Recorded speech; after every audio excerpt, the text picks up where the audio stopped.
Ethan Cole never liked being stationed on Vega 9. It was a dry, dusty colony on the edge of human space, too far from Earth, too quiet, and too lonely. The twin suns burned hot during the day, and the nights were bitter cold. He was one of the few humans still working here, managing food supplies for the abandoned colony farms. Most days were dull. He would inspect storage crates, fix power lines, and talk to no one but his own reflection. But one morning, something strange started happening. At first, he thought it was just bad counting. A few bread loaves missing. A jar of protein paste half empty. Then it happened again the next day, and the day after that.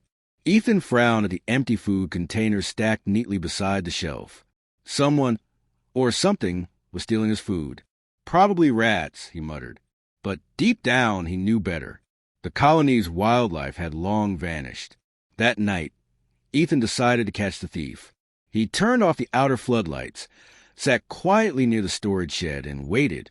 The moons of Vega, 9, glowed faintly, covering the dusty fields in pale silver light. Hours passed. The air was still, and the silence pressed against him.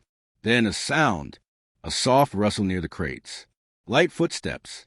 Someone was there. Ethan's hand tightened on his flashlight. Slowly, he rose from his seat. The small sound of a wrapper tearing reached his ears. He switched on the light.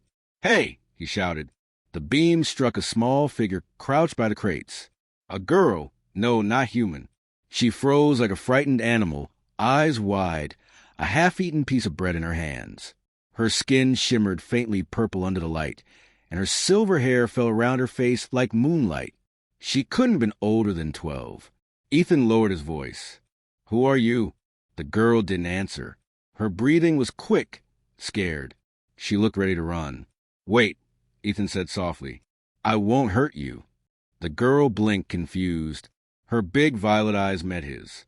Then, before he could move, she dropped the bread and sprinted toward the open field. Damn it! Ethan chased her through the sand until she disappeared behind a ridge. He stopped, panting, staring at the footprints she left behind. Small light, barely visible. An alien child, stealing food from a human outpost. Why? The next morning, Ethan couldn't stop thinking about her. He tried to convince himself it wasn't his problem. But when he saw that same small footprint trail leading back to the shed later that night, he sighed and decided to try again. This time, he placed extra food outside on purpose, bread, fruit, and water, then stayed hidden nearby. Hours passed before he saw her again. She moved cautiously, her bare feet quiet on the dust.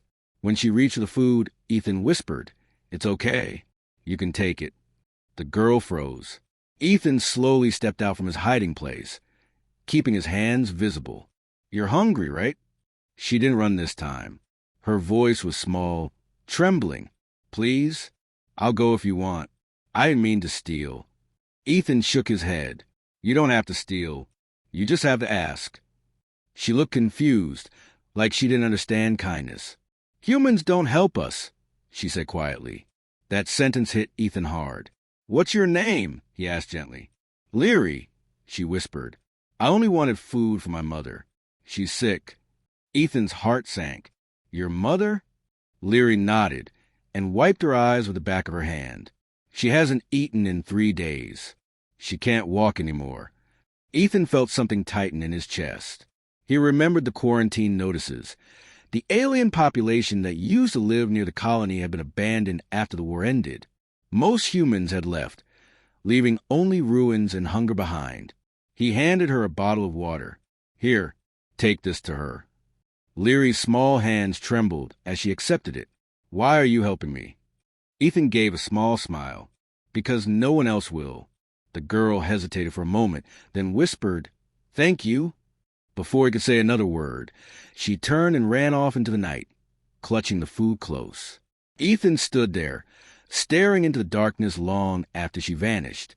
He knew he should report it. Feeding alien survivors was technically forbidden by colony law. But as he looked up at the pale moons and thought about the frightened little girl, he realized he couldn't just ignore her. That night, sleep didn't come easy.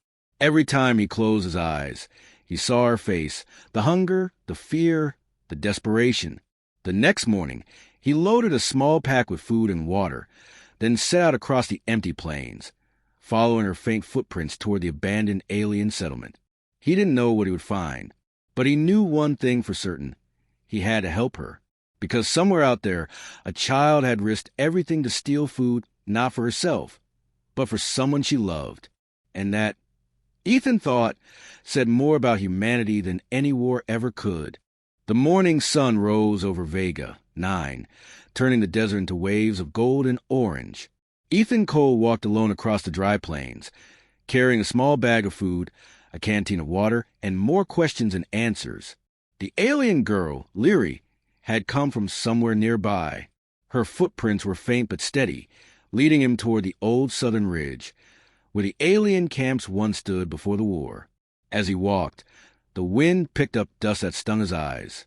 The old colony buildings lay silent in the distance, rusted metal walls, broken antennas, and cracked windows. No one had been here for years, or so he thought. Finally, he found a narrow path that led down into a rocky trench. At the bottom was a small cave entrance, partly hidden behind dry bushes. Ethan crouched and peered inside.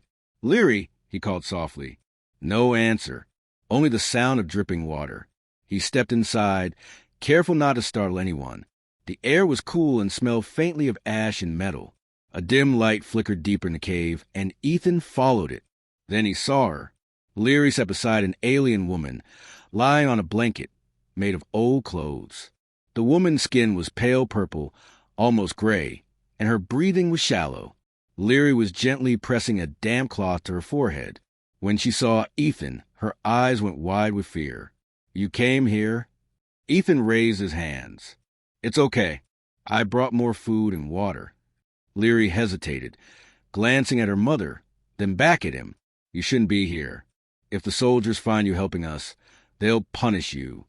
Ethan knelt beside the supplies and opened the bag. "Then I guess we both have something to lose." Her eyes softened. Slowly, she took the bread and started feeding her mother small pieces. The alien woman opened her eyes just a little, deep violet, but weak. She whispered something in a language Ethan didn't understand. Leary turned to him. "She says thank you." Ethan smiled sadly. "Tell her she doesn't have to thank me." He looked around the cave. It was small, damp, and cold, barely enough space for two people. Some old tools lay scattered in a corner. It looked like they had been hiding here for a long time. "How long have you been living here?" he asked quietly. Leary shrugged. "Since the humans left. My father, he went to look for help months ago. He didn't come back." Ethan's stomach twisted. "I'm sorry." "It's not your fault," she said softly. "The sickness came after the humans took the medicine with them. Mother got weak. I tried to find food, but there's nothing left. So I came to your storage." He nodded, finally understanding. "That's why you risked stealing." "Yes," she whispered. "I didn't think humans could be kind anymore." Ethan looked down, ashamed. Not all humans are cruel. Some of us just forget how to care. For a while, they sat in silence. Only the faint wind outside broke the stillness. Then Ethan stood. "I can help her." Leary frowned. "How?" "I still have access to the old med bay at the outpost," he said. "There's equipment there, maybe some leftover supplies. I can bring medicine." Her eyes lit up. "You do that?" Ethan smiled. "Yeah, but you have to promise me something. Don't leave this cave. It's not safe if anyone else finds you." Leary nodded quickly. "I promise." Ethan turned to go, but before he left, the alien woman reached out weakly and touched his hand. Her skin was cold, but her grip was strong enough to speak without words. Gratitude. Hope. He nodded once, then left the cave. Outside, the sunlight was blinding. Ethan walked back across the desert, mind racing. If the colony command discovered what he was doing, they could court-martial him. Helping aliens, especially survivors from the war, was forbidden, but he couldn't just leave them to die. When he returned to the outpost, he immediately went to the med bay. Dust covered the old cabinets, but a few shelves still held sealed containers. Antibiotics, bandages, pain suppressors. He filled a small kit and slipped it into his bag. That night, he returned to the cave. Leary was waiting for him near the entrance, her silver hair glowing faintly in the moonlight. "You came back," she said, smiling for the first time. "I said I would," Ethan replied. "Let's help your mother." Together they worked quietly. He cleaned the woman's wounds and gave her medicine. Leary stayed by her side, whispering softly in her language. Slowly, the woman's breathing eased. "She's sleeping," Leary said finally. "You saved her." Ethan shook his head. "You did. You never gave up." For a long moment, the two of them sat in silence, watching over the sleeping woman. Then Leary looked at him curiously. "Why are you helping us?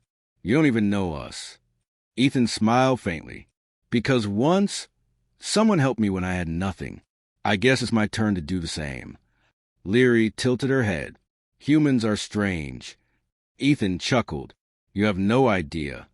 He stood to leave, but before he did, she reached out and gently touched his hand. "Thank you, Ethan." The warmth of that moment cut through the cold air around them. As he walked back through the night, he couldn't shake the feeling that this was only the beginning. There was more to this planet, to these survivors, than anyone had told him, and soon he would find out just how deep the secrets of Vega 9 went. 3 days passed since Ethan first found Leary and her mother. Every night, he returned to the cave with food, water, and medical supplies. Every day, he told himself he was only helping them survive, nothing more. But deep inside, he knew that wasn't true. He cared now. Too much, maybe. When he arrived on the 4th evening, he noticed something different. Leary wasn't waiting outside like before. Instead, faint sounds came from deeper inside the cave. Soft voices, hurried movements. Ethan hurried in, heart racing. He found Leary kneeling beside her mother, who looked better, still weak but awake. However, next to them lay a small metallic box, glowing faintly blue. Ethan froze. "What is that?" Leary looked up nervously. "It's my father's." The box emitted a low hum, and faint holographic lines floated above it. Symbols, not human, but organized and complex. Ethan stepped closer. "It's alien tech." Leary nodded slowly. He said it was from the core. It's the reason he went away. He said humans would never understand, that they'd destroy it if they found it. Ethan frowned. "The core? You mean the ancient alien system buried under the planet?" "Yes," Leary said softly. "It's real. My people use it to grow food, clean water, heal sickness. But after the war, humans shut it down. They said it was dangerous." Ethan remembered the rumors. The core had been part of Vega 9's original alien civilization, long before humans came to colonize. It was said to control the entire ecosystem, but when the war began, it was sealed off. He stared at the glowing box. "Is that a part of it?" Leary hesitated, then nodded. "My father took it before he disappeared. He said it could bring the core back online. He wanted to use it to save my mother." Ethan exhaled slowly. If that's true, this thing could change everything. Leary's eyes widened. Humans would take it, wouldn't they? He didn't answer. He didn't need to. She already knew. Her mother stirred weakly, whispering in her alien language. Leary listened, then translated. She says the core is dying. Without it, our people can never return. The planet will turn to dust. Ethan looked around the cave. The cracked stone, the stale air, the dry sand outside. Even the wind sounded tired. Maybe the old woman was right. Maybe the planet was dying. He crouched beside the box. Can it be reactivated? Leary bit her lip. My father said only someone from both worlds can do it. Ethan frowned. Both worlds. She nodded. Someone who carries a human mark, but has the core's touch. That didn't make sense. There's no one like that, he said. Leary's mother whispered again, her voice faint. Leary turned toward Ethan, her expression unreadable. She says there might be now. Ethan blinked. What do you mean? Leary looked down. The core responds to empathy. It listens to those who act from the heart, not from power. It's why it chose him, my father. But he's gone. Her eyes met his. It might listen to you. Ethan took a step back. That's impossible. But even as he said it, the blue light from the box pulsed brighter. Once, twice, like a heartbeat. The light reflected in Leary's eyes, and for a moment, he thought he saw hope there. He stared at the device. It was small enough to hold in his hands, but it radiated something deeper, like energy mixed with emotion, a presence. "What happens if it works?" he asked quietly. Leary hesitated. "The planet will awaken again, but humans might see it as a threat. So if I do this, I'll be putting myself and you in danger." She nodded slowly. "Yes, but if you don't, we all die." Ethan closed his eyes for a moment. The choice was impossible. Yet deep down, he already knew what he would do. He opened his eyes. "Then let's try." Leary looked at him in disbelief. "You mean it?" He nodded. "If this planet can be saved, I'll help." The alien girl smiled faintly, her expression full of gratitude and fear all at once. Together, they lifted the box and carried it to the back of the cave, where an ancient stone wall was covered in faint glowing symbols. Ethan realized it wasn't just rock. It was some kind of ancient door hidden beneath the dust of centuries.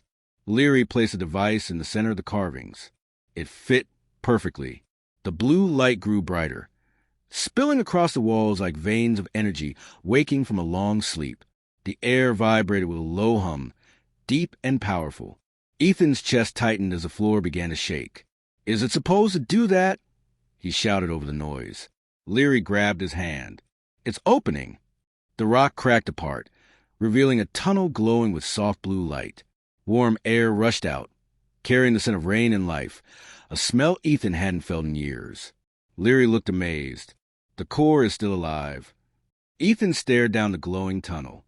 Whatever lay ahead wasn't just a machine. It was something alive, ancient and powerful. He turned to Leary. "We go together." She nodded. "Together."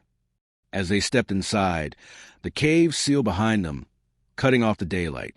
Ahead of them, the walls pulsed like veins under skin, and the floor shimmered with energy. Ethan didn't know what waited inside, but one thing was certain. This was bigger than survival now. This was about redemption, for both their worlds. The tunnel stretched endlessly, glowing with veins of soft blue light. Ethan's boots echoed faintly against the metal floor as he followed Leary deeper inside. The air felt alive, warm and vibrating, as if the planet itself was breathing again. Leary walked beside him, her white-silver hair reflecting the faint glow. She carried the small blue device carefully in her hands. "My father said this place is older than our people," she whispered. "Older than humans, older than Vega, 9 itself." Ethan glanced at the walls. Strange carvings and symbols ran across them, part machine, part language. "So what is the core really?" he asked. Leary looked up at him. "It's not a machine. It's a living system. It feels. It listens. It connects everything on this world. The air, the plants, the oceans, even us." Ethan frowned. "A planet with a heartbeat." She smiled faintly. "Yes, that's what my people believed." They walked for several minutes until the tunnel opened into a vast underground chamber. Ethan stopped in awe. The room was enormous, shaped like a dome, with pillars of crystal rising from the ground like frozen lightning. In the center floated a glowing sphere the size of a small ship, surrounded by streams of light that twisted like ribbons. Leary stepped closer, her voice trembling. "The core." Ethan followed her carefully. The hum grew louder the closer they got, echoing through his chest like a drumbeat. It wasn't mechanical. It sounded like a pulse. He turned to Leary. "What do we do now?" She placed the device on the ground before the sphere. It rose gently, floating into the air as if pulled by an unseen force. Then the entire chamber brightened, the light blinding for a moment. When it faded, a soft, echoing voice filled the room. "Identity detected. Hybrid connection required." Ethan spun around. "What was that?" Leary's eyes widened. "It's asking for someone who carries both worlds. My father said the core can't open without balance between human and alien life." Ethan looked confused. "But that doesn't make sense." Before he could finish, the sphere emitted a soft beam of light that struck his chest. He gasped, stepping back as warmth spread through his body, like electricity mixed with emotion. Leary shouted, "Ethan, are you okay?" He couldn't answer. The light wrapped around his hands, glowing faintly blue. He could feel something, memories, emotions not his own. Images flash in his mind. Alien cities filled with color, humans walking alongside them, laughter, peace, and then war, destruction, and silence. When the light faded, he fell to his knees, breathing hard. Leary rushed to him. "What did you see?" He looked up slowly. Everything, what this planet used to be. The core pulsed again, and the same voice echoed. Connection achieved. Restoration process initiated. Suddenly, the ground shook violently. Streams of light shot out from the chamber walls, traveling through cracks and tunnels like living veins. The planet was waking up. Leary stared in awe. It's working." Ethan stood, steadying himself. "Then we need to get out of here. If the human scanners detect this energy, they'll come looking." But before they could move, a sharp beep echoed from Ethan's wrist communicator. He looked down and his heart sank. "Incoming message. Command alert. Unauthorized energy source detected near Sector 9. All units deploy." Leary noticed his expression. "What's wrong?" "They know," Ethan said grimly. "They're coming here." Leary's eyes widened. "You have to leave. If they find you helping me, they'll—" "I'm not leaving you," Ethan interrupted firmly. "We started this together." Suddenly, a mechanical noise filled the chamber, a loud, grinding sound. From the far side, the wall split open, revealing tall figures in metallic armor, human soldiers. Red lights blinked on their visors as they raised their rifles. "Ethan Cole," one of them shouted.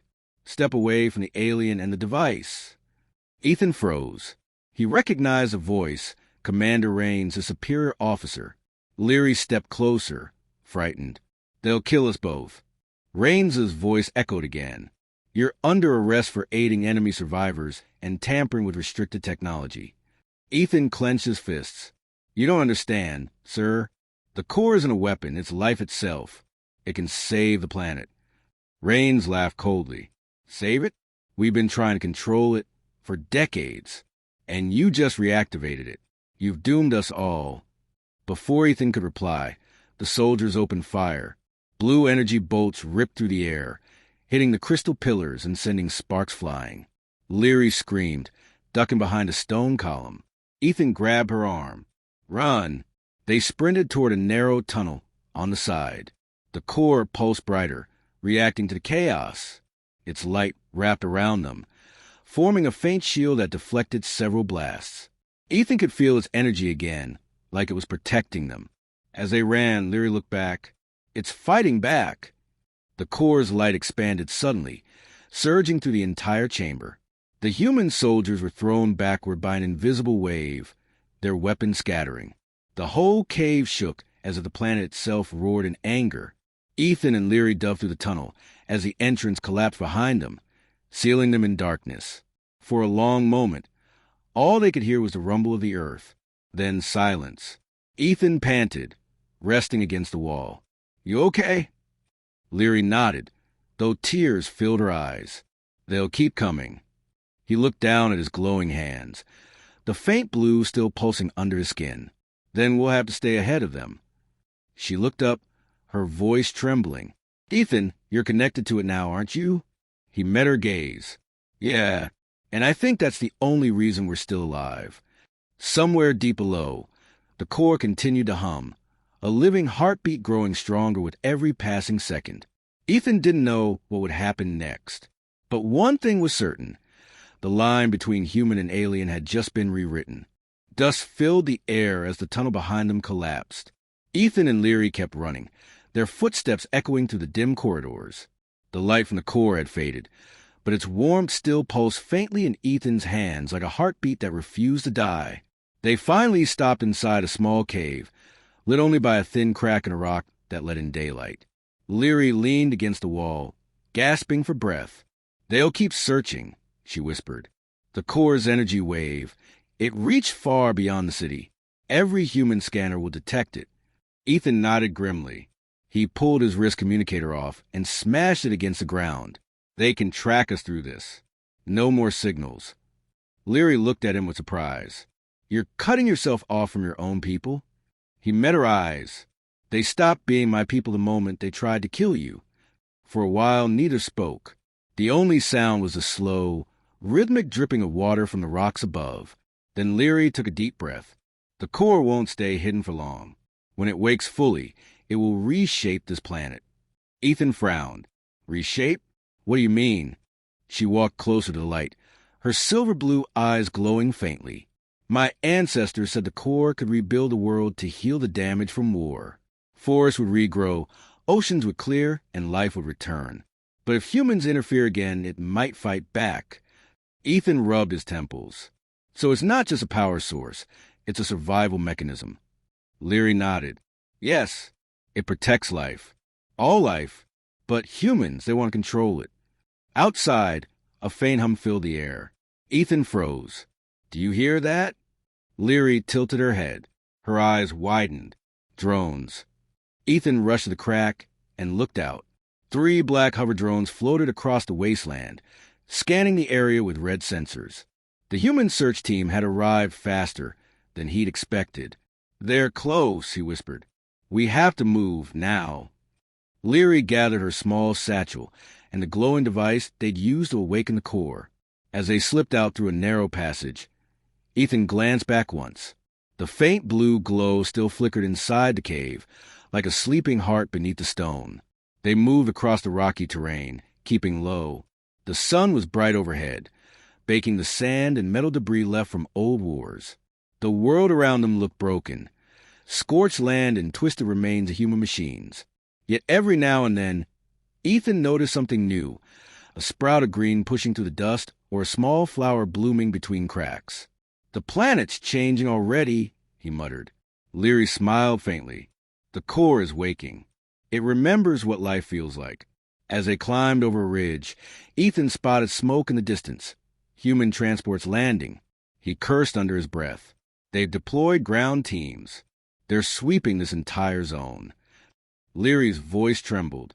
If they catch us, they won't. Ethan's voice was steady, but his mind raced. They slid down the far side of the ridge and reached a dried riverbed. The remains of alien ruins lay scattered nearby, half-buried stone structures glowing faintly under the sun. Ethan motioned for her to hide inside one of the hollow chambers. As they crouched in the shadows, they heard voices, human soldiers moving closer. Sector's clear, one said. No signs of Cole or the alien. Another replied. Command says the core's pulse came from underground. They'll send diggers. Ethan clenched his jaw. He recognized those voices, his old squad. He could almost picture their faces under those helmets, men he'd trained with, men who now hunted him. Leary touched his arm gently. You can't save them, Ethan. They follow orders. You follow your heart. He looked at her. Her expression was calm, her face framed by strands of silver hair that glowed softly in the light. There was something both human and unearthly about her, fragile and strong at once. Before he could reply, a sudden loud noise echoed nearby. A drone had spotted their footprints. They've found us. Ethan grabbed her hand. This way. They sprinted to the ruins as laser fire erupted behind them. Dust and debris exploded into the air. Ethan led her into a narrow crevice between 2 stone walls, ducking as a beam scorched past his shoulder. Leary gasped. You're hit. It's just the armor, he gritted out, clutching his arm. Keep going. They reached a dark tunnel at the end of the ruins, slipping inside just as the drones hovered overhead. Ethan fired a pulse pistol backward, hitting one. It crashed to the ground in flames. Inside the tunnel, it was quiet again, just their breathing and the distant hum of machines outside. After a moment, Leary whispered, You didn't have to protect me. Ethan turned to her. I didn't do it because I had to. He paused, his voice softening. I did it because you remind me what humanity was supposed to mean. Leary looked at him for a long moment, her eyes shimmering with emotion. Then she smiled faintly. And you remind me that not all humans are destroyers. Ethan leaned against the wall, exhausted but still alert. We need to head north, he said. There's an old research outpost in the mountains. If we can reach it, maybe we can find a way to shield the core's energy signature before the next scan. Leary nodded. Then that's where we'll go. She stood, holding out her hand to him. The faint blue glow from the core pulsed through her skin, and Ethan saw his own hands glowing faintly too. The light between them flickered and merged, human and alien energy intertwining. Neither spoke, but both understood something had connected them now, something far deeper than survival. As they stepped out into the sunlight again, the world seemed brighter. The air smelled cleaner, the sky clearer. Somewhere deep below, the core's pulse continued to grow stronger. But far above them, human ships were already moving into formation. And this time, the hunt would not stop until one of them was captured or killed.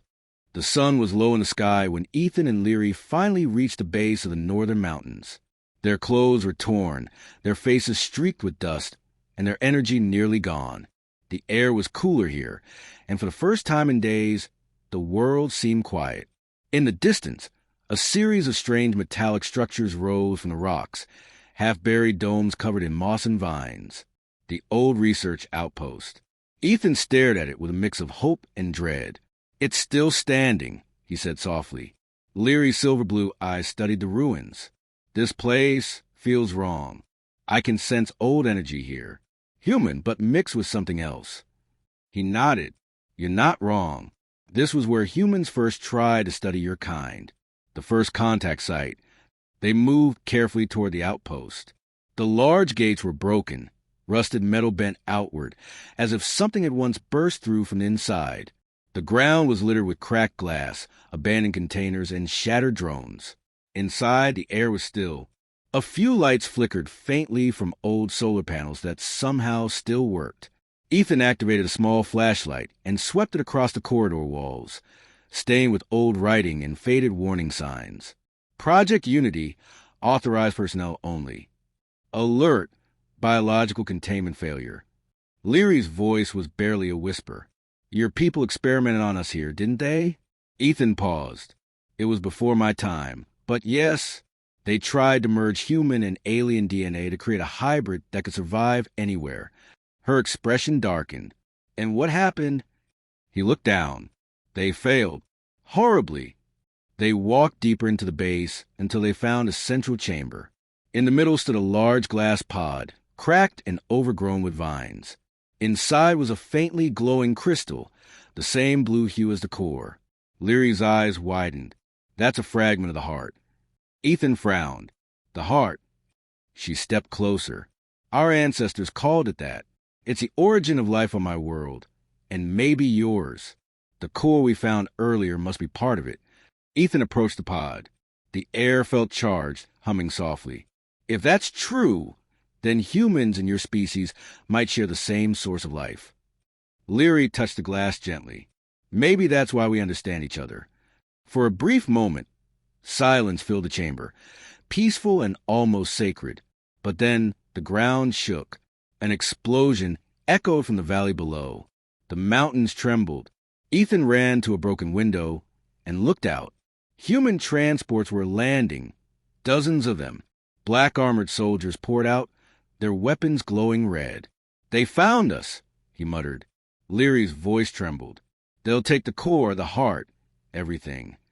He turned to her, determination flashing in his eyes. "Not if we wake it first." She looked confused. "Ethan, if you wake the heart, it could change the world forever. It doesn't belong to humans or my kind. It belongs to all life. Once it activates, no one can control it." He hesitated. "Then maybe that's the point." They ran to the central console beside the glass pod. The screen was cracked, but faint text still flickered. Ethan began typing, using old command codes he'd memorized from military archives. "Can you interface with it?" he asked. Leary nodded. "Yes, but it will need both of us." Together, they placed their hands on the pod. A pulse of blue light shot through the chamber, wrapping around them. The symbols on the walls began to glow.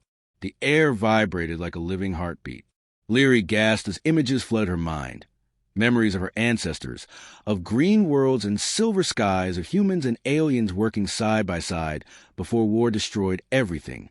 Ethan felt it too, the warmth of creation, the sense of unity, the pain of separation. It wasn't just history. It was emotion, alive and real. The heart responded. Its glow grew brighter until the entire chamber filled with radiant light. The broken vines turned green. The rusted metal began to smooth and shine as if time itself was reversing. Then another explosion. The door blew open. Human soldiers stormed in, led by Commander Harris. His armor gleamed black, his expression cold. "Step away from the device, Cole," he barked. "You're under arrest for treason and aiding alien forces." Ethan didn't move. "You don't understand, Commander. This isn't a weapon.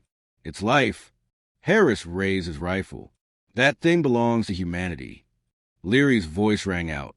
"It belongs to the universe." Before Harris could fire, the heart's glow intensified.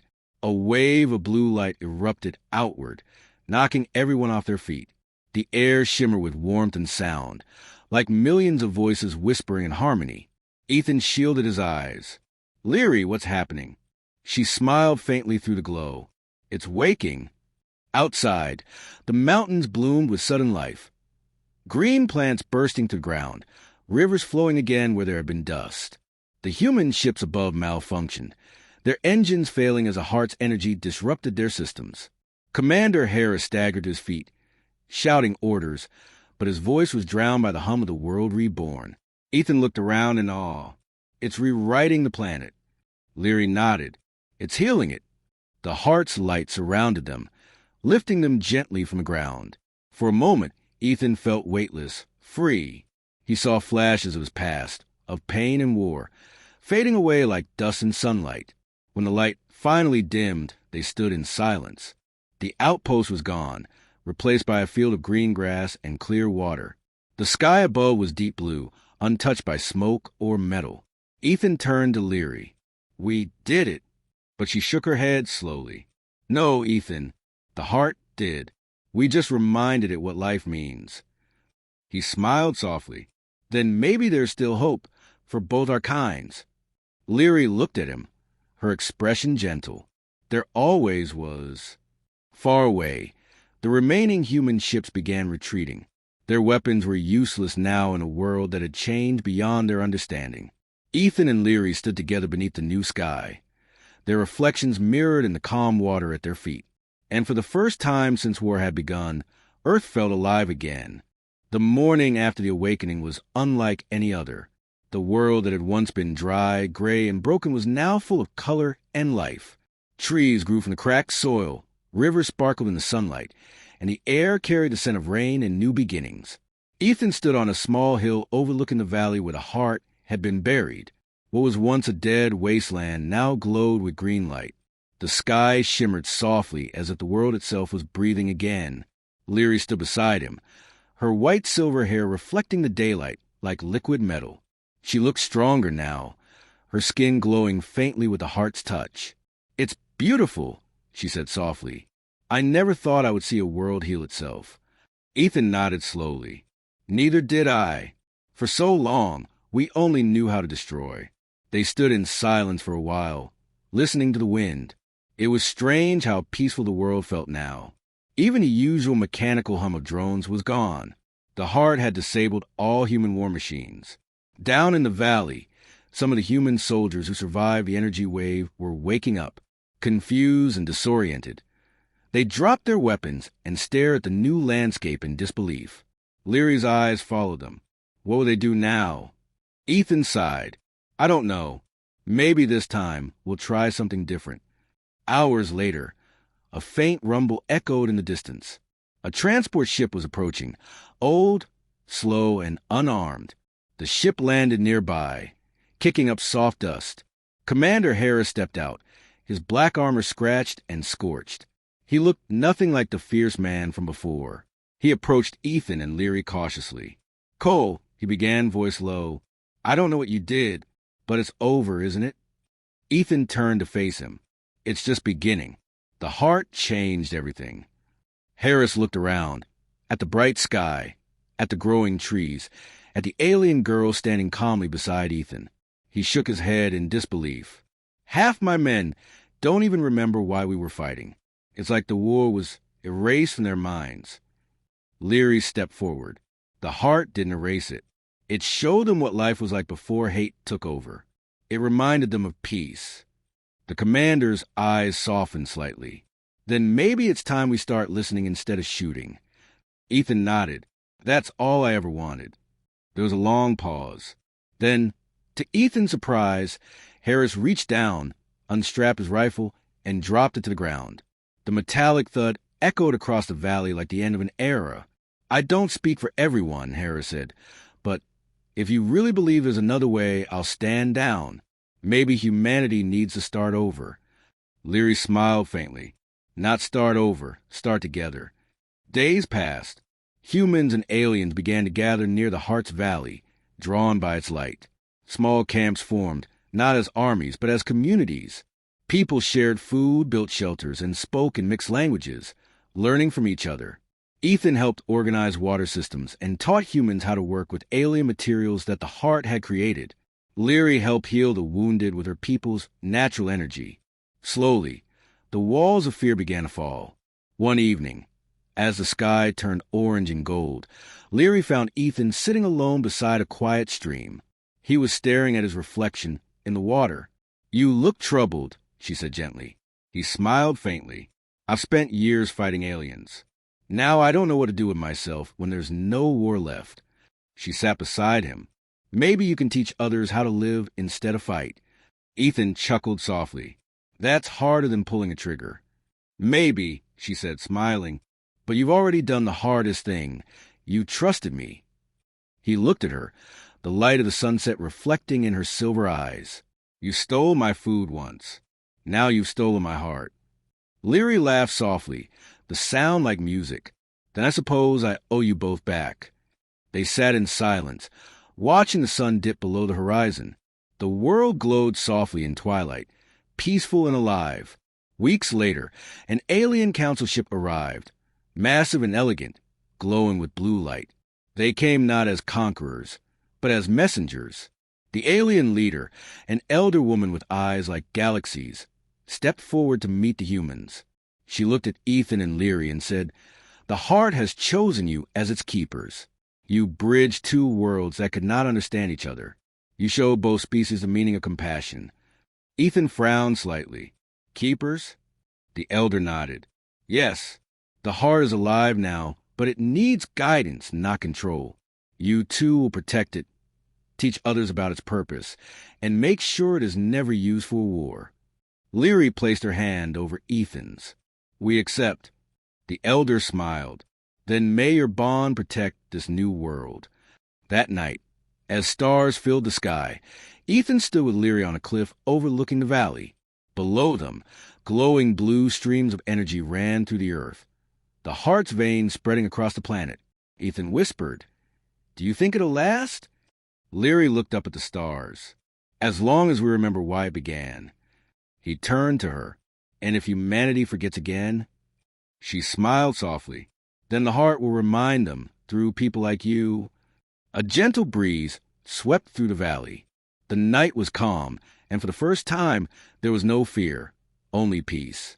Ethan looked at Leary, his voice barely a whisper. You know, if someone told me a year ago that an alien girl stealing my food would change the world, I'd have laughed. Leary laughed softly. And now, he smiled. Now I'm just glad I caught her. They stood side by side under bright sky, a human and an alien, united by kindness and courage, watching over a world reborn.